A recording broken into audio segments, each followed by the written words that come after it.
si i dënuar politik kur babai im ishte vetëm fëmijë. Kjo histori më ka ndjekur gjithë jetën dhe gjithmonë pyes veten. Çfarë do të kishte arritur në jetë babai im nëse do kishte pasur të gjitha mundësitë që pata unë?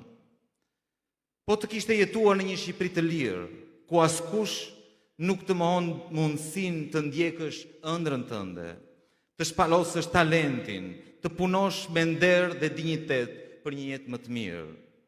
Jam i sigurt se do të ishte bërë një sipërmarrës i madh, sigurisht më i madh se që jam bërë unë, ose një mjek me famë, ose një inxhinier brillant, sepse kishte gjithçka për t'ia dalë në jetë, përveç se mundësisë. Dhe e di se në mënyrë të ngjashme, historia e babait tim është historia e shumicës së baballarëve tanë.